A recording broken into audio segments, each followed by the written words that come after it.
देखो यहाँ पे क्लास 9 इकोनॉमिक्स चैप्टर 5, यह लेक्चर 5 है। इससे पहले लेक्चर 4 तक का वीडियो अपलोड हो चुका है। यदि आप लोग उसको नहीं देखे हैं एक बार उसको देख लीजिएगा। लेक्चर 4 में हम लोग समझे थे, लास्ट में क्या समझे थे कि खाद्य सुरक्षा के कुछ आयाम है ना। आयाम कितने थे? 3 आयाम थे। पहला आयाम था खाद्य उपलब्धता, दूसरा आयाम था खाद्य पहुंच और तीसरा आयाम था सामर्थ्य। ये हम लोग लेक्चर 4 के लास्ट टॉपिक में देख चुके हैं ना। आज जो हम लोग समझने वाले हैं वो क्या है? खाद्य सुरक्षा क्यों? खाद्य सुरक्षा क्यों? हम लोग सभी कहते हैं कि खाद्य सुरक्षा, ठीक ना, कल कई बार चर्चा हुआ था, बहुत बार चर्चा हुआ था, लेकिन क्यों आवश्यक है? खाद्य सुरक्षा हमारे लिए क्यों आवश्यक है, क्या जरूरी है, समझेंगे इसको। समाज का अधिक गरीब वर्ग हर समय खाद्य सुरक्षा से ग्रस्त रह सकता है, ठीक ना। कहता कि खाद्य सुरक्षा से यदि सबसे अधिक ग्रसित कोई व्यक्ति रहता है तो गरीब, ठीक ना। तो गरीब व्यक्ति चाहता है कि कुछ भी मिल जाए बस उसको खा लें, केवल हमारा क्या भर जाना चाहिए? पेट भर जाना चाहिए, चाहे कैसे भर जाए, ठीक ना। भले वो एक्सपायर्ड चीज ही काहे ना हो, बस पेट भर जाना चाहिए, खाने से उतना हमको मिल जाए, ठीक ना। भगवान इतना दे दे कि हमारा पेट भरा रहे। तो सबसे अधिक जो यदि प्रभाव पड़ता है सुरक्षा को लेकर किस पे पड़ता है? गरीब पे, ठीक ना। अमीर व्यक्ति हमेशा देख रेख खाता है, हल्का जो गड़बड़ होता है चाहे कूड़ादान उसको डाल देता है ना, ठीक ना। हल्का भी भोजन फॉल्ट हुआ तो फेंक देता है, नया बनवाता है या फिर जाके मार्केट में खाता है। एक गरीब बेचारा फेंकता नहीं है बल्कि उसी को खाता है, ठीक ना। कभी कभी भोजन जो है महक जाता है, बासी भी उसको खा लेता है, इतना जो कि अधिक गरीब रहते हैं। परंतु जब देश भूकंप, सूखा, बाढ़, सुनामी, फसलों के खराब होने से पैदा हुए अकाल आदि राष्ट्रीय आपदाओं से गुजर रहा हो तो निर्धनता रेखा से ऊपर के लोग भी खाद्य असुरक्षा से ग्रस्त हो सके ना। कहता है जब मान चलो हमारे देश में जो है भूकंप आ गया, सुखाड़ आ गया, बाढ़ आ गया, सुनामी आ गया, फिर फसल बर्बाद हो गई, ये सब प्राकृतिक आपदा। क्या है? प्राकृतिक आपदा। यदि सब जो ये सब आपदा हमारे देश में आ जाता है, ठीक ना, तो पूरा देश हमारे गरीबी के राह पे चलने लगता है। तो उस समय ऐसा हो जाता है, ठीक ना, कि गरीबी निर्धनता रेखा से ऊपर के लोग भी खाद्य, यानी कि जो अमीर लोग हैं, ठीक ना, जो अमीरी कैटेगरी के लोग हैं वो भी खाद्य असुरक्षा से ग्रसित हो सकते हैं। वो लोग भी क्या हो जाते हैं? वो लोग भी खाद्य सुरक्षा से मतलब कि असुरक्षा में आ जाते हैं, ठीक है ना। जो लोग एक एक चीज को बारीकी से पूरा देख के खरीदते हैं कि किसमें कौन सा जो है कंपोनेंट है, कौन सा कंपोनेंट लाभदायक है, कौन सा क्या है हानिकारक है। लेकिन उन ऐसा कंडीशन में ना वो सब लोग को भी कुछ ऐसा चीज खाना पड़ जाता है जो कि उसके लिए असुरक्षा मतलब सुरक्षित नहीं है, ठीक है, कि मजबूरी हो जाता है। ऐसा समझो कि भयंकर तबाही वाला भूकंप आ गया, सब कुछ तबाह हो गया, बड़ा बड़ा बिल्डिंग, महल, इमारत, ठीक ना, सब कुछ बस टूट के तहस नहस हो गया। खाने के लिए भोजन नहीं मिल रहा है, ठीक ना। 100 रुपए मान लो लीटर की पानी मिल रहा है, 200 रुपए लीटर दूध मिल रहा है, आदमी उस टाइम में क्या करेगा? तो जो मिलता है तभी वही खा के जान बचाना पड़ता, चाहे वो सही रहे चाहे नहीं रहे। 1970 के दशक में खाद्य सुरक्षा का अर्थ था, ठीक ना। अब ये दिया लगभग आज से 50 साल पहले की घटना। 1970 के आसपास जो खाद्य सुरक्षा का क्या मतलब था तो समझो। यहाँ पे आधारित खाद्य पदार्थों की सदैव पर्याप्त उपलब्धता 1975, ठीक ना। यहाँ पे दिया अमर्त्य सेन ने खाद्य सुरक्षा में एक नया आयाम जोड़ा और हकदारियों के आधार पर खाद्य तक पहुंच पर जोर दिया। एक यहाँ व्यक्ति है जिसका नाम है अमर्त्य सेन। क्या नाम है? अमर्त्य सेन। ये व्यक्ति क्या किए? खाद्य सुरक्षा पर सबसे अधिक बल दिए कि भोजन हमारा सुरक्षित रहेगा तो हम सुरक्षित रहेंगे, ठीक है। हम सुरक्षित रहेंगे तो हमारा देश भी क्या रहेगा? सुरक्षित रहेगा। आज जैसे देखो जितना भी नेता महानेता है, ठीक ना, सभी नेता कभी ना कभी बीमार पड़ जाते हैं ना। लेकिन नरेंद्र मोदी ऐसे नेता है जो जिसको तुम लोग शायद ये आज तक कभी भी बीमार पड़ते हुए देखा होगा? देखा है कभी भी? नहीं देखा, ठीक ना। तो उसका खाद्य सुरक्षा बहुत ही क्या है, ठीक ना, बहुत ही तगड़ा है। उसके जो सेवक वगैरह है, ठीक ना, एक एक चीज को पहले से खुद खा के चेक करते हैं, ठीक ना, या फिर या पहले किसी जानवर को खिला के चेक करते हैं। अगर उसमें कोई फॉल्ट नहीं रहता है तब वो नरेंद्र मोदी के पास पहुंचता है। जितना भी नेता तुम देखो भाषण देता है ना, बीचे में आछी ऊंची छींका आ जाता है, खांसी आ जाता है, बीमार पड़ जाता है, बुखार चढ़ जाता है ना, कुछ भी हो जाता है। लेकिन नरेंद्र मोदी एक मात्र ऐसे नेता है जो कभी भी भाषण देने कंपेयर में, ठीक ना, आछी ऊंची आज तक मजा लेते हैं। चाहे उसका रिकॉर्ड है जिस टाइम वो समझ की विधायक सांसद, ठीक ना, उस टाइम भी, जिस टाइम कोई मंत्री बने तब भी, जब गुजरात के सीएम थे तब भी, और जब आज हमारे देश के पीएम है तब भी, ठीक ना। अभी ऐसे पीएम है जिसको पूरा देश ही नहीं पूरा विश्व चाहता है ना। पूरे विश्व के सबसे लोकप्रिय प्रधानमंत्री यदि कोई है वो है हमारे प्यारे नरेंद्र मोदी जी, है ना। तो मजाल नहीं है कि कभी भी किसी भाषण के बीच में ना आँची ऊँची कभी किए होंगे, क्योंकि खाद्य सुरक्षा पर अधिक बल देते हैं, ठीक ना। क्योंकि ये खाना पीना इसका जो इतना बारीकी से चेक होता है, एक एक कंपोनेंट जो एक खाद्य पदार्थ इतना बारीकी से चेक होता है, जो कि समझो कि जीरो से क्या, ठीक ना, समझो 0% से भी जिसमें कम की समझो कि नाम मात्र मतलब कुछ भी नहीं, समझो 0% जिसमें कि अशुद्धि रहता है। प्योर शुद्ध भोजन खाते हैं, क्योंकि इसको पैसा बचाना नहीं है। इसलिए बचाना नहीं है कि ना तो बेचारे की पत्नी है, ना ही कोई बेटा बेटी, ना कोई मान लीजिए अपनी पत्नी के लिए पैसा रख रहा है, कोई अपने आने वाली पीढ़ी के लिए पैसा रख रहा है, कोई अपने भाई के लिए, कोई भतीजा के लिए, कोई बेटा के लिए, तो कोई बेटे के लिए, ठीक ना, या फिर पोता के लिए।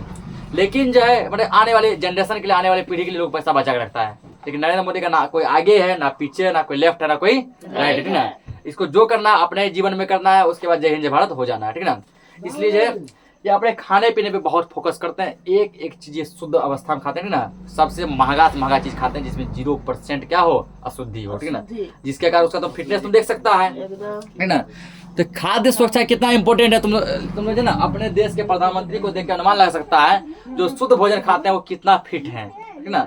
आज बताओ इतना एज हो जाने के बावजूद भी ग्रामीण आदमी उससे कम एज में जय हिंद जय भारत बोल जाता है ना, या फिर उस एज तक आते आते लाठी पकड़ के पास झुक के चलने लगता है, या ऐसा बुढ़ापा घेर लेता है ना, ठीक ना, लगता है अब मरेगा तब मरेगा, ठीक ना, पूरा मरने का कार्य आ जाता है। लेकिन नरेंद्र मोदी देखो अभी भी इतना फिटनेस है, एक बार रिची कर देते हैं, ठीक ना, पूरा देश गूंज उठता है। क्यों? क्योंकि उसका खाद्य सुरक्षा बहुत ही क्या है, ठीक ना, बहुत मजबूत है। वो जो भोजन बहुत ही शुद्ध खाते हैं, अपने खाद्य सुरक्षा में बहुत बल देते हैं, ठीक ना, यानी भोजन बहुत बारीकी से चिकन बहुत महंगा महंगा भोजन खाते हैं, समझो यहाँ पे। उसी प्रकार से अमर्त्य सेन क्या किए, तो खाद्य सुरक्षा भी सबसे अधिक बल दिए कि व्यक्ति जो है ना सुरक्षित भोजन खाना चाहिए। अगर शुद्ध भोजन खाएगा व्यक्ति क्या रहेगा, सुरक्षित रहेगा, वो बीमार नहीं पड़ेगा। और जब बीमार नहीं पड़ेगा तो हमारा देश क्या पीछे जाएगा, नहीं, हमारा देश भी आगे बढ़ेगा, तरक्की करेगा। क्योंकि देश को यदि कोई पीछे खींचता है वो बीमारी खींचता है। आज जैसे कोरोना वायरस जो फैला था, वो वायरस क्या था, एक बीमारी था। उस वायरस के पनपने से देखो हमारा देश कितना पीछे चल गया ना, कितना जो है करोड़ों क्या अरबों रुपीज का हमारे देश को नुकसान हुआ ना, किसके वजह से, एक बीमारी की वजह से, एक बीमारी की वजह से। क्या कोई व्यक्ति चाहता है बीमार पड़े, नहीं चाहता है, ठीक ना। तो जो पैसा आप लोग डॉक्टर को देते हैं, ठीक ना, बेहतर है उस पैसा तुम सुरक्षित भोजन खा लो। अगर तुम मानो सस्ता भोजन तुम खाता है, सपोज करो, ठीक ना, तुम जान रहा है ये चीज हमारे लिए हानिकारक है, फिर भी वही चीज खाता है, ठीक ना, मान लो 10 दिन खाया वही चीज, अगर मान बीमार पड़ गए, चाहे 10,000 डॉक्टर को फेंक दिए। अगर उसी 10,000 दिए डॉक्टर को, अगर वही 10,000 में तुम 5,000 तुम जो है ना लगा कर तुम शुद्ध चीज खाता, मान लो ताजा तुम फल खाता, ठीक ना, हरी हरी तुम सब्जियां खाता, उसके बाद ना वो सब चीज खाता जिसमें कि अशुद्धि बिल्कुल भी नहीं, जो क्या है सुरक्षित चीज है, क्या तुम बीमार पड़ता नहीं। कितना मान के चलो कि 10 दिन का भोजन खाने में कितना खर्चा होता है तुम्हारा, अगर 500 टका रोज मान लेते हैं, कितना खर्चा होता है, 5,000 टका होता ना। और डॉक्टर को तुम कितना दे दिया, 10,000 टका। जो पैसा तुम डॉक्टर को दे रहा है, डॉक्टर को तुम अमीर पर मालामाल बना रहा है, ठीक ना, वो पैसा तुम अपने डे पे लगाओ, अपने बॉडी पे लगाओ, तुम सुरक्षित भी रहेगा, हेल्दी भी रहेगा, ठीक ना। अगर अब तुम बीमार पड़ गया, डॉक्टर के यहाँ तुम गया, डॉक्टर तुमको ठीक तो कर दिया, लेकिन तुम हमेशा से ना सुख करते रहे ना कि तुम्हारा बीमारी बन गया, आज ये बीमारी कल वो बीमारी, हमेशा कोई ना कोई बीमारी तुमको दबोचे रखेगा, किसी न किसी बीमारी तुम गिरफ्त में रहेगा, आता है ना। अगर तुम बीमारी तुम ठीक हो भी गया, तुम्हारा देह पहले जैसा बॉडी तुम्हारा हेल्दी नहीं रहता है, उसमें वीकनेस आ जाता है ना, उसको पहले जैसा मैनेज करने के लिए पूरा भरपूर खाना खाना पड़ता है, कुछ ऐसा प्रोटीन वाला चीज में, विटामिन सब चीज वाला मेडिसिन वगैरह दवाई वगैरह खाना पड़ता है, दूध सब पौष्टिक खाना पड़ता है, हरा सब्जी, उसके बाद फल फ्रूट्स खाना पड़ता है, जिससे तुम पहले से स्ट्रॉन्ग हो पाओ। इससे क्या है ना, शुरू से ऐसा काम करेंगे, ठीक ना, शुरू से हम वो सब चीज खाएंगे जो कि हमारे लिए लाभदायक है। तो समझ चुका है खाद्य सुरक्षा कितना इंपॉर्टेंट है। तो आगे इसमें दिया गया है ये क्या कि खाद्य सुरक्षा पर बहुत बल दिए, हकदारियों का अभिप्राय राज्य या सामाजिक रूप से उपलब्ध कराई गई अन्य पूर्तियों के साथ साथ उन वस्तुओं से है जिनका उत्पादन या विनिमय बाजार में किसी व्यक्ति द्वारा किया जा सकता है। तदनुसार खाद्य सुरक्षा के अर्थ में काफी परिवर्तन हुआ है ना, उस समय यानी 1970 से लेकर आज तक खाद्य सुरक्षा में क्या हुआ है, बहुत ही ज्यादा परिवर्तन देखने को मिला है, काफी बदलाव हुआ है, लोग जागरूक हो रहे हैं, लोग क्या हो रहे हैं, जागरूक हो रहे हैं, ठीक ना। विश्व खाद्य शिखर सम्मेलन 1995 में यह घोषणा की गई है कि व्यक्ति, पारिवारिक, क्षेत्रीय, राष्ट्रीय तथा विश्व के स्तर पर खाद्य सुरक्षा का अस्तित्व तभी है जब सक्रिय और स्वस्थ जीवन व्यतीत करने के लिए आहार संबंधी जरूरतों और खाद्य पदार्थों को पूरा करने के लिए पर्याप्त, सुरक्षित एवं पौष्टिक खाद्य तक सभी लोगों की भौतिक एवं आर्थिक पहुंच सदैव हो, ठीक ना। यानी यहाँ बोला गया, सबसे पहले एक पॉइंट लिखो, पूछता है कि विश्व खाद्य शिखर सम्मेलन कब हुआ था, बहुत इंपोर्टेंट पॉइंट है, ठीक ना। ये सब ऐसा पॉइंट है जो समझो केवल नॉर्मल एग्जाम ही नहीं बल्कि कंपटीशन एग्जाम में भी पूछ लेता है। तो लेक्चर 4 में जो है पॉइंट नंबर कितना तक लिखाए थे, 14 चलेगा, 13 तक हो गया था ना, अभी आगे 14 नंबर है। 14 नंबर लिखेंगे विश्व खाद्य शिखर सम्मेलन। विश्व खाद्य शिखर मतलब पूरा विश्व का सम्मेलन, ठीक है ना, पूरा दुनिया का सम्मेलन। विश्व खाद्य शिखर, और विश्व तो यहाँ पहले भी लग चुका है, सम्मेलन 1995 में हुआ था। कब हुआ था? 1995 में, यानी लगभग आज से 30 साल पहले। आज से कितना साल पहले? 30 साल पहले 1995 में हुआ था। तो इस सम्मेलन के तहत, इस सम्मेलन में देखो क्या घोषणा की गई थी। इसमें यह बोला गया कि कोई व्यक्ति हो या पारिवारिक हो, ठीक ना, या कोई क्षेत्रीय या हमारा राष्ट्र, चाहे पूरा विश्व पर दुनिया ही क्यों ना हो, ठीक, उन सभी लेवल पर, उन सभी स्तर पर खाद्य सुरक्षा का अस्तित्व तब सक्रिय होगा, तब एक्टिव होगा जब सभी लोगों के पास उसके जरूरत के हिसाब से खाद्य पदार्थ पहुंच सके, और सभी लोग अपने जरूरत के हिसाब से, ठीक ना, शुद्ध पौष्टिक आहार, शुद्ध पौष्टिक खाद्य पदार्थों का सेवन कर सके। तब हमारा देश क्या होगा? बहुत ही डेवलप होगा। ये बात इसमें भी कहा गया था, विश्व खाद्य शिखर सम्मेलन जो कि 1995 में हुआ था, ठीक ना। इसमें यह बात कहा गया कि जब जीवन व्यतीत करने के लिए आहार संबंधी जरूरतों और खाद्य पदार्थों को पूरा करने के लिए पर्याप्त मात्रा में भोजन, सुरक्षित भोजन और ये पौष्टिक युक्त भोजन सभी लोगों तक पहुंच सके।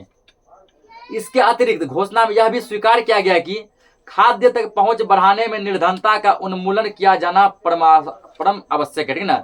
कि उन्मूलन मतलब कमी। अगर तुमको अच्छे प्रकार के भोजन तक पहुंचना है तो उसके लिए तुमको क्या होना चाहिए? अच्छा खासा पैसा होना चाहिए ना। और यदि तुमको अच्छा खासा पैसा तुम्हारे पास होने के लिए तुमको क्या करना पड़ेगा? अपने गरीबी को दूर करना पड़ेगा। तुमको ऐसा काम करो, ठीक ना, ऐसा तुम योजना लगाओ, ऐसा काम करो, उन काम को करो जिसमें लगे तुमको प्रॉफिट होगा, ठीक ना। तो ऐसे हमको काम का चयन करना चाहिए जो हमको क्या देगा? प्रॉफिट देगा। और यदि कोई प्रॉफिट नहीं दे रहा देखो उसमें कमी कहाँ है, जो भी कमी उस कमी को दूर करो, ठीक ना। कि कोई भी काम हो, दुनिया का ऐसा कोई काम नहीं है जो कि केवल प्रॉफिट ही प्रॉफिट देता है, और दुनिया का कोई ऐसा भी काम नहीं है जो केवल लॉस ही लॉस देता है। जहाँ लाभ है वहाँ हानि भी है, और जहाँ हानि है वहाँ क्या है? लाभ भी है, ठीक ना। आज जैसे देखो वर्षा जो होता है, वर्षा के पानी को हम लोग क्या करते हैं? रोकते हैं। वर्षा का पानी क्या करते हैं? रोकते हैं। किसमें? नदी में, तालाब में, पोखर में, झील में, झरना में, सागर में, महासागर में बड़ा बड़ा बांध बनाकर, डैम बनाकर रोकते हैं ना। क्यों रोकते हैं? क्योंकि उस पानी से हम लोग बिजली बनाते हैं। क्या बनाते हैं? बिजली। लेकिन जब वही पानी देखो अत्यधिक हो जाता है, वो कितना लाभ दे रहा है हमको? अभी तक लाभ दे रहा है ना। बिजली बनाते हैं, अपने खेतों में सिंचाई कर लेते हैं, पशु जानवर सभी उस पानी में जाके नहा लेते हैं, और भी उसी पानी को पीते हैं। बहुत सारा जीवन भी उस पर निर्वाह करता है ना। ओवरऑल काफी सारे लाभ हैं। लेकिन वही पानी जब देखो अपना जो हकीकत रूप दिखाने लगता है, जब अपना विकराल रूप दिखाता है, सब बांध को तोड़कर, ठीक ना, सभी कुछ को तोड़ फाड़ के पूरा गांव ही नहीं, पूरा शहर में, पूरा देश को डुबाने की क्षमता रखता है, कैसा बाढ़ ला देता है, जाता है ना। वही पानी का लेवल जब देखो समुद्र में बढ़ जाता है, सुनामी ला देता है। और सुनामी इतना भयंकर होता है ना, ठीक ना, अपने चपेट से पूरा इतना बड़ा सुनामी कभी कभी होता है कि पूरा एक बड़ा सा अच्छा पूरा बड़ा राज्य की चपेट में ले सकता है ना। सुनामी को जो समुद्र में जो उफान मारता है, समुद्र में जो उफान मारता है उसको क्या कहते हैं? सुनामी। जो ऊपर तक से जाता है ना, ऊपर जाएगा, वो कहाँ तक जाएगा ऐसे कहना मुश्किल है। कितना राज्य को अपने चपेट में लेगा कहना मुश्किल है, ठीक ना। सोचो जो पानी कभी शांत था उससे हम लोग लाभ ले रहे थे, हानि भी है ना। बिजली अभी देखो कितना लाभ देता है हमको, देता है ना। और यदि मान लो यदि मिस्टेक से यदि उसमें हाथ में टच हो जाता है तो कितना हानियों मिल जाता है ना। तो पत्ता काट देता है, ठीक ना। सीधा जो है प्रभु से मेल करवा देता है, ना जेल ना बेल, सीधा प्रभु से मेल, ठीक ना, सीधा मेल करवाता है। तो दुनिया में जो चीज हमको लाभदायक है, जो हमारे लिए लाभदायक है, वो हानिकारक भी है। जो भी चीज हमको प्रॉफिट देता है उसमें क्या है? लॉस भी है। और जो भी चीज हमको लॉस देता है उसमें क्या है? प्रॉफिट भी है। ऐसा कोई चीज नहीं है जिसमें खाली फायदा ही फायदा हो, कभी घाटा नहीं लगे। और ऐसा कोई चीज नहीं है जिसमें खाली घाटा ही घाटा हो, कभी फायदा ना हो, ठीक ना। तो कोई भी काम हो यदि उसमें लॉस लग रहा है तो हमको पहले उसकी कमी को देखना चाहिए, कमी कहाँ रहा है ऐसा, ठीक ना। कहीं ना कहीं कोई ना कोई ऐसा पॉइंट है जहाँ कुछ ना कुछ मिस्टेक करना है, तो उस मिस्टेक को ढूंढ कर तुमको उस कमी को दूर करना होगा ताकि हम जो आगे बढ़ सकें। तो इसमें एक और बात क्या कहा गया? खाद्य तक पहुंच बढ़ाने में निर्धनता का उन्मूलन किया जाना चाहिए। उन्मूलन का मतलब हुआ निर्धनता यानी गरीबी को कम करना चाहिए, ठीक ना। इसके लिए आप समझो यहाँ पे राष्ट्रीय खाद्य सुरक्षा मिशन, क्या हेडिंग? राष्ट्रीय खाद्य सुरक्षा मिशन, समझो यहाँ पे। इसका उद्देश्य वर्ष 2011-12 तक 10 मिलियन टन चावल, 8 मिलियन टन गेहूं और 2 मिलियन टन दालों का अतिरिक्त उत्पादन करना है, ताकि खाद्यान्न की पूर्ति मांग को पूरा कर सके और देश में खाद्य सुरक्षा को सुनिश्चित किया जा सके, ना। राष्ट्रीय खाद्य सुरक्षा मिशन जो है यह 2011 में लागू हुआ। कब लागू हुआ था? 11 से 12 में 1 साल, ठीक ना। 1 साल में यह जो है इसमें टारगेट किया गया था कि 10 मिलियन टन चावल का उत्पादन हो, 8 मिलियन टन गेहूं का उत्पादन हो, 2 मिलियन टन दाल का उत्पादन हो, ठीक ना। ताकि जो है जिन भी लोगों के पास, जो गरीब लोग सब हैं, ठीक ना, जो कि अभी भी शुद्ध भोजन नहीं खा पाते, सड़ा गला खा के अपना जीवन चलाते हैं, उन सभी लोगों के पास जो है यह चीज पहुंच सके, उनकी मांग को पूरा कर सके, जो उसका मांग हो उसको हम लोग क्या कर सकें, पूरा कर सके। पहला पॉइंट था ये। दूसरा पॉइंट है, देश में 16 राज्यों के 305 जिलों में लगभग 250 लाख किसानों के लाभान्वित होने की आशा है, ठीक ना। ऐसा अनुमान लगाया गया था। ये जो है पूरा देश के सभी राज्य में लागू नहीं किया गया था। पूरे देश का कुल कितना राज्य है? 28, ठीक ना। 28 राज्य के 16 राज्य में लागू किया गया था। 16 राज्य के सभी जिलों में नहीं, कुछ कुछ जिलों में, 305 जिलों में, ठीक ना। किसी जैसे कि हमारे बिहार में ले लो, कितने जिले हैं? 38 जिले हैं, ठीक ना। बिहार में कुल कितने जिले हैं? 38 जिले हैं। इस प्रकार जो है बिहार जैसा 16 राज्य उठाया गया और सभी राज्य के कुछ ना कुछ जिला को उठाया गया, जिसमें 16 राज्य के 305 जिलों में लगभग 2.5 लाख किसान जो है ना, 2.5 लाख नहीं, 250 लाख, ठीक ना, 250 लाख वही होगा ना। 250 लाख किसान जो है इससे लाभान्वित होंगे, उसको प्रॉफिट मिलेगा, ऐसा अनुमान लगाया गया है। कुछ क्षेत्रों जिनमें किसान मिशन के परिचालनात्मक दिशा निर्देशों के अनुसार वित्तीय सहायता पाने के पात्र हो सकते हैं, वे शामिल हैं। तो कौन कौन सा पॉइंट शामिल? पहला है बेहतर गुणवत्ता वाले बीज, किसान को अच्छी क्वालिटी का बीज दिया जाएगा, ठीक है। ये नहीं भी दिया जाएगा तो उसको खरीदना चाहिए, क्योंकि देखो फसल कब खराब होता है, हम लोग शुरुआती टाइम में सस्ता देख लेते हैं ना। तुम लोग ये सुना होगा, कहावत गाँव में सुना होगा कि जब जड़ ही कमजोर हो ना तो छिप्पा कहाँ से मजबूत होगा। सुना है ना बोलचाल की भाषा में, कि जड़ ही कमजोर हो छिप्पा कहाँ से मजबूत हो। अगर कोई बच्चा का कोचिंग में आता है, पढ़ता बच्चा 9th में 10th में, लेकिन बच्चा बहुत वीक रहता है, ठीक ना। तो पता करते क्यों वीक है, तो पता चलता है वो बच्चा कभी भी नर्सरी से लेकर 8 क्लास तक आज तक कोचिंग नहीं पढ़ा है, कभी ट्यूशन नहीं पढ़ा है, वो डायरेक्ट 9 में कोचिंग आया, ठीक ना। तो क्या वो बच्चा स्ट्रॉन्ग होगा? नहीं। उसका बचपन से जड़ जो था, जो जड़ कहते हैं ना, जो बेस कहते हैं ना, उसका जो बेस है, जो जड़ है, जो आधार है, वो उसका वीक है, कमजोर कर दिया गया उसके पेरेंट्स के द्वारा। क्या बच्चा भी स्ट्रॉन्ग होगा? कभी नहीं होगा, ठीक ना। तो कहा जाता है जब जिस पेड़ का मतलब जड़ कमजोर होगा तो कभी हल्का हवा आएगा, हल्को हवा आया जड़ से गिर जाएगा ना। और जिसका जड़ स्ट्रॉन्ग है, पूरा भूकंप जैसा कि आ जाएगा ना, तभी वो पेड़ अपने स्थान में डटे रहता है, ठीक। तो वही यहाँ का है बीज में। अब तुम शुरू में तुम किडनी बीज लगाएगा, घटिया क्वालिटी का, तुम्हारा फसल कैसा आएगा? घटिया। उन फसल को जितना भी व्यक्ति खाएगा सभी क्या होगा? सभी बीमारी से ग्रसित होगा ना। एक आदमी से, यानी कि एक आदमी के मिस्टेक से, एक किसान के मिस्टेक से कई परिवार का जीवन दांव पे लग सकता है ना।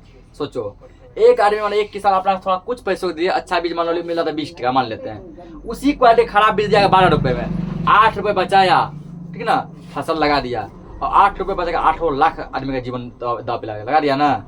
इसलिए हमें हमेशा अच्छी क्वालिटी के बीज का प्रयोग करना चाहिए। दूसरा दिया है फार्म मशीनरी। फार्म समझता है, ठीक ना। आजकल लोग किसान में जो है खेती में हर एक प्रकार का मशीन आ गया है। हो सकता है गांव घर में, सब गांव तो नहीं पहुंचा, शहर में जाके देखो, जुताई का, कटाई का, रोपाई का, ठीक ना, बुनाई का, टोटल प्रकार का मशीन आ गया है। यानी कि छिलने तक का मशीन आ गया ना, छिलका तक छिल लेता है मशीन, इतना कुछ करता है। खेत पर जल प्रबंधन, तुमको तुम्हारे खेत में जल की आपूर्ति है ना, वो कमी नहीं होनी चाहिए। सिंचाई व्यवस्था का भी उत्तम होना चाहिए। यदि जो है सिंचाई में कमी होगा तो उसके बाद क्या होगा? तुम्हारा फसल में भी कमी देखने को मिलेगा। पॉइंट नंबर 15 लिखो। ये क्या पॉइंट बना, ठीक ना। खाद्य सुरक्षा के लिए सुझाव, हल्ला नहीं, खाद्य सुरक्षा के लिए सुझाव, ठीक ना। अगर कोई व्यक्ति मान लो तुमसे यदि पूछे कि हम सुरक्षित कैसे रहेंगे, ठीक ना, हमारा भोजन सुरक्षित कैसे होगा, हम किस प्रकार का भोजन खाएंगे कि सुरक्षित रहेंगे, ठीक ना, तो तुम सुरक्षित रहने के लिए उसको क्या सजेशन देगा, उसका भोजन सुरक्षित हो इसके लिए तुम उसको क्या सुझाव देगा। तो देखो इसको, तो यहाँ लिखेंगे पहला पॉइंट, अल्लाह मत कीजिए, रोमन में लिखिए यहाँ पे। पहला पॉइंट देखो यहाँ पे, कृषि उत्पादन में वृद्धि। कृषि उत्पादन में वृद्धि। यह पहला सजेशन, ठीक ना। सुझाव दूसरा देगा तुम क्या, खाद्यान्न वितरण की सुव्यवस्था। खाद्यान्न वितरण की सुव्यवस्था। सुव्यवस्था। तीसरा पॉइंट है सामुदायिक विकास द्वारा, सामुदायिक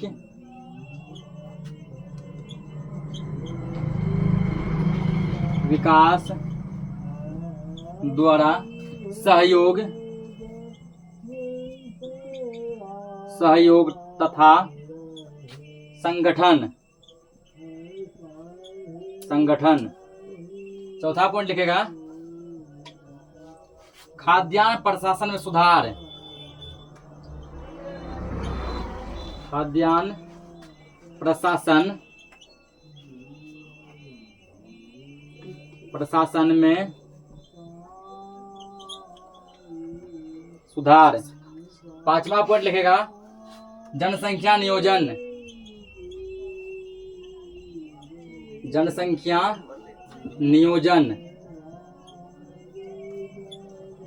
छठा पॉइंट लिखना है इसका उपभोग की वर्तमान, उपभोग की वर्तमान आदतों में परिवर्तन। ये 6 पॉइंट इसका, इसको पहले नोट करो। तो इसको सब नोट कर लिया ना, ठीक ना। ये सब पॉइंट हम लोग ना खाद्य सुरक्षा के लिए सुझाव दे सकते हैं। कृषि उत्पादन वृद्धि, ठीक ना। अरे हमारा उत्पादन क्या करना होगा, बढ़ाना होगा। वृद्धि करेंगे तो हम लोग बढ़िया खाना खाएंगे ना। अगर हमारी जो वृद्धि किए उसको यदि बेच भी लिए तो हमारे पास पैसा तो होगा ज्यादा। खाद्यान्न वितरण की सुव्यवस्था, ठीक ना। अभी देखो वितरण क्या है, असमान व्यवस्थित में है। किसी को ज्यादा और किसी को कम मिल जाता है ना। जो बोलने वाला आदमी है, मुंह बोला आदमी है, उसको खूब मिलता है। जो नहीं बोलने वाला है कम मिलता है। सामुदायिक विकास द्वारा सहयोग तथा संगठन, ना। समाज का भी कर्तव्य बनता है कि आदमी को क्या करे, सहयोग करे। एक ग्रुप बना के सहयोग करे, संगठन बनाए। खाद्यान्न प्रशासन में सुधार, है ना। खाद्यान्न प्रशासन का जो हेड है, जिसको वो टेंडर दिया गया है, जैसे देखो भारत का खाद्य और सुरक्षा मंत्री, ठीक ना, वो है। जैसे बिहार के खाद्य एवं सुरक्षा मंत्री श्रीमती लेसी सिंह है वर्तमान में, ठीक ना। अब आगे देखो कौन बनती है। तो अगर प्रशासन का कोई ऐसा आगे जो धांधली करता है, ठीक ना, तो उसको हमको क्या करना चाहिए, सुधार करना चाहिए। जनसंख्या नियोजन, जनसंख्या वृद्धि में क्या करना चाहिए, रोक लगाना चाहिए। क्योंकि भारत अभी वर्तमान कंडीशन में पूरा विश्व में नंबर 1 है जनसंख्या, ठीक ना। जितना जिस देश का जनसंख्या जितना अधिक होता है, ठीक ना, जिस देश से नहीं जनसंख्या बढ़ेगा तो हमारे अंदर क्या है, गरीबी है, ठीक ना। हमारा तरक्की रुक जाएगा। अगर तुमको तरक्की आगे बढ़ाना है, जनसंख्या कम रखना पड़ेगा। किसी परिवार में मान लो 6 आदमी है, किसी परिवार में 2 आदमी है। अधिक सुखी जीवन कौन जिएगा, 6 आदमी वाला, 2 आदमी वाला। तो ये जनसंख्या कम है। 2 आदमी वाला 500 रुपया रोज कमाएगा, 200 रुपया मान लो खाइयो गया, 300 रुपया रोज बचा रहा है ना। ये 6 आदमी वाला जो है 500 रुपया रोज कमा रहा है, 500 रुपया खर्चे रहा है, कुछ बच रहा है उसका नहीं। तरक्की अच्छा खासा। अब इसका 300 बचा, कोनो मेला आया, मस्ती कर लिया, कपड़ा ले लिया, हे कर लिया, पर बढ़िया से मनाया कि उसको हम बचत वाला पैसा करते हैं ना। खाने का बाद जो बच गया। आगे देखो उपभोग की वर्तमान आदत में परिवर्तन। हमारा जो आदत है, ठीक है, हमारा जो आदत है उस आदत में हमको क्या करना चाहिए, परिवर्तन करना चाहिए। समझ गया। अब समझो एक कहानी यहाँ पे, रामू की कहानी। हल्ला नहीं करेगा, रामू की कहानी। एक रामू नाम का व्यक्ति जिसका एक कहानी दिया गया, समझते हैं।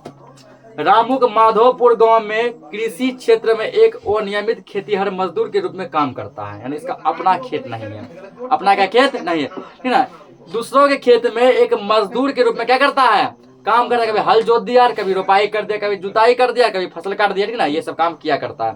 उसका सबसे बड़ा बेटा सोमू 10 वर्ष का, यानी रामू पूछेगा रामू के बड़े बेटे का क्या नाम है, सोमू, जो कितने वर्ष का है, 10 वर्ष का।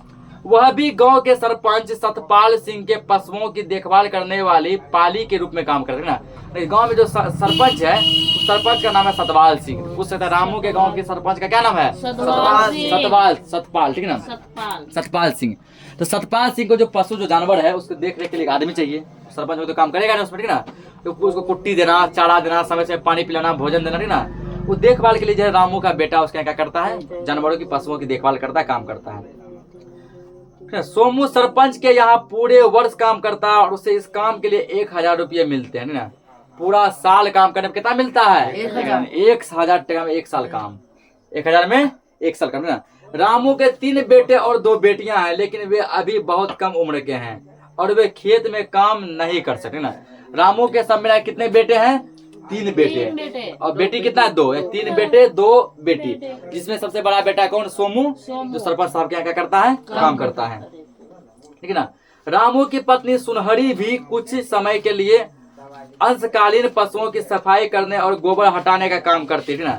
इसकी पत्नी का नाम है सुनहरी। पूछेगा रामू की पत्नी का नाम सुनहरी ना। वो भी क्या करती है, पूरा साल तो नहीं, साल के कुछ महीने जो ना पशुओं की सफाई का काम, गोबर सब साफ करने का काम, गोबर उठाने का भी सब काम जो है करती है, ठीक ना। उसे अपने रोजाना काम के बदले आधा लीटर दूध और सब्जी के साथ कुछ पका खाना मिलता है ना। वो जिसका काम कर दिया, आज मान लो कि इसके यहाँ काम कर दिया, इसका जानवर का पशु साफ कर दिया, आधा केजी आधा लीटर दूध देता है, कुछ खाने का वस्तु देता है ना। कल मान उसके काम कर दिया, वो भी आधा लीटर क्या किया, दूध दिया, कुछ खाने का 1 पेट वाला भोजन दे दिया, ये मिलता है उसको बदले में। इसके अलावा व्यस्त मौसम में वह अपने पति के साथ मिलकर खेतों में काम करती है और आमदनी बढ़ा लेती, ठीक ना। जब समझो कि ना जोताई का काम पूरा चलता है, जब पूरा सर पे रहता है, उसके पति अकेला रामू नहीं सक पाते हैं, क्या करती है पत्नी जो सुनहरी भी साथ देती है, ठीक ना। एक मजदूर का काम वो खुद कर देती है। जब कटाई का काम आता है, कटाई के समय में हमें को जो ना अधिक मजदूर की आवश्यकता पड़ती है ना, तो अधिक मजदूर की आवश्यकता जो पड़ती है, तो उस समय भी क्या करता है, इसकी पत्नी एक मजदूर काम करती है ताकि वो खर्चा क्या हो जाए, बच जाए, ठीक ना। वो खर्चा बच जाए, दूसरों को ना देना पड़े। कृषि एक मौसमी कार्य है और रामू के केवल बुआई, पौधारोपण और फसल की कटाई के समय काम मिलते है ना। कि रामू भी क्या है, तो उसको अपना खेत तो है नहीं, कृषि का मौसमी काम नहीं, जो सब मौसम में नहीं मिलता है। क्या हर एक मौसम में कृषि होता है, नहीं। तो रामू को काम मिलता है बुआई का, जब बुआई शुरू होता है तब काम मिलता है। पौधारोपण जब रोपाई शुरू होता है तब काम मिलता है। जब कटाई शुरू होता है तब काम मिलता है। 3 बार काम इसको मिलता है। वह वर्ष में फसल तैयार होने और पकने की अवधि के दौरान लगभग 4 महीने बेरोजगार रहता है। पूरे साल में पूरे 12 महीने में वो 4 महीना क्या रहता है, बेरोजगार रहता है। 8 महीना ये काम करता है। तब वह दूसरे दिनों में काम की तलाश करता है ना। 1 मिनट, बेरोजगार रहता है, तब वह दूसरे दिनों में काम की तलाश करता है, ठीक है। वो जो 4 महीना बेरोजगार रहता है, उसमें वो सोचता है बैठे नहीं रहे, बल्कि 4 महीना में कोई क्या करें, दूसरा जगह काम करें। मतलब ईटा उठाने काम करे, लेबर काम कर ले, मकान में काम कर लिए, रोड में काम कर लिए, ठीक है ना। जगह जगह क्या करे, काम कर ले, जहाँ काम मिल जाए काम करता है। कभी कभी उसे ईट भट्ठे में या गांव में चल रहे निर्माण कार्यों में काम मिल जाता, जो बता रहे हैं, ईट भट्ठा में काम मिल गया, गांव में कोई चीज का टेंडर कोई ले लिया, रोड वगैरह में, उसमें काम मिल गया, वो 4 महीना वहाँ काम कर लेता है वो। रामू अपने इन प्रयासों से नगद या फिर वस्तु रूप में इतना कमा लेता है जिससे वो अपने परिवार के 2 वक्त के भोजन के लिए जरूरी चीजें जुटा लेता है। रामू सब जो इतना कमा लेता है कि अपने परिवार के, यानी कि इसके यहाँ कुल कितने आदमी हैं, 3 बेटे 2 बेटियां, 5, 2 ये खुद है, पति पत्नी 7। इतना वो कमा लेता है कि 7 को सुखी संपन्न अच्छा खासा भोजन क्या करता है, खिला देता है, ठीक है ना। बहरहाल जब वह कहीं काम पाने में असफल रहता है तो उससे और उसके परिवार को वास्तव में कठिनाइयों का सामना करना पड़ता है। कभी कभी मान लो ऐसा आता है कि मान लो पानी भोजरा पड़ा, वर्षा पड़े, फसल वगैरह बर्बाद हो गया, तो पानी मान लो कई दिनों में पानी पड़ा, ना खेत में काम मिल पाया ना बाहर काम मिल पाया, ठीक ना। क्योंकि दिन रात मान लो पानी दे रहा मान लो पानी छूट गया, क्या बाहर काम मिल पाएगा, नहीं। बाहर का मकान बनना, ईट का भट्टी चलना, रोड का काम, सभी काम क्या होता है, रुका रहता है ना। उस समय बेचारा कंडीशन बहुत डगमगा जाता है, एकदम कठिनाइयों से उसका घर चलता है। और कभी कभी तो उसे तथा उसके छोटे बच्चों को भूखे पेट भी सोना पड़ता है। कभी ऐसा भी कंडीशन आता है, इस प्रकार की भी गरीबी से वो गुजर रहा है कि उसके और उसके बाल बच्चों को क्या करना पड़ता है, भूखे सोना पड़ता है। परिवार को दूध तथा सब्जियां भोजन के साथ नियमित रूप से नहीं मिलता है ना। लेकिन कहता है कि देखो रोज भोजन अच्छा खाता है, हेल्दी भोजन रोज मिलना चाहिए, जो उसकी फैमिली को नहीं मिल पाता है। उसके बाद कहा जाता है भोजन में तुम दूध रोज पियो, या तो सुबह या तो शाम। अगर यदि अच्छा खासा कंडीशन दोनों टाइम पियो, सुबह भी और शाम भी। सुबह नाश्ता के समय, रात में सोने से पहले। लेकिन इसके परिवार को नहीं मिल पाता। रामू कृषि कार्य के मौसमी प्रकृति के कारण अपनी बेरोजगारी के 4 महीने में खाद्य की दृष्टि से असुरक्षित रहता है ना। हल्ला मत करो, 4 महीना उसका कंडीशन ऐसा हो जाता है कि लगभग समझो उसको ना के बराबर काम मिलता है, जिसके कारण बेरोजगारी उसके यहाँ क्या होता है, काफी बढ़ता चला जाता है, ठीक ना। सर उसका पत्नी और बच्चा, तो पत्नी बच्चा कितना है, पत्नी बच्चा एक ही बच्चा काम करने लायक है ना, जो कि सालों भर बच्चा अपना ड्यूटी करता है 1000 टका महीना में। बाकी 3 बच्चा क्या है, ये 4 बाकी छोटा छोटा, 2 बेटे छोटे हैं। 10 साल का, तो 10 साल की उम्र से काम करे उसको कहते हैं हम लोग क्या, बाल मजदूरी कहते हैं ना। बाल मजदूरी, हाँ। गरीबी कभी कभी इस प्रकार जो है ना, इस प्रकार गरीबी कभी कभी जो हमारे दरवाजे पे दस्तक दे देती है कि पढ़ने के उम्र में बच्चे काम करने लगते हैं ना, खेलने की उम्र में बच्चे क्या करने लगते हैं, काम नहीं। पढ़ने खेलने कूदने खाने पीने की उम्र में बच्चा क्या करता है, काम करता है। और उस बच्चे की उम्र पे क्या आ जाती है, परिवार की जिम्मेदारी आ जाती है। ये तब होता है जब हमारे यहाँ गरीबी दस्तक देती है, जब हम लोग गरीबी से क्या करते हैं, जूझते हैं, ठीक ना। आगे देखो फिर इसमें ये था तुम्हारा क्या, रामू की कहानी, ठीक ना। लेक्चर रहने देना है कि तो ठीक है, आज के लिए लेक्चर कितना ही रखते हैं।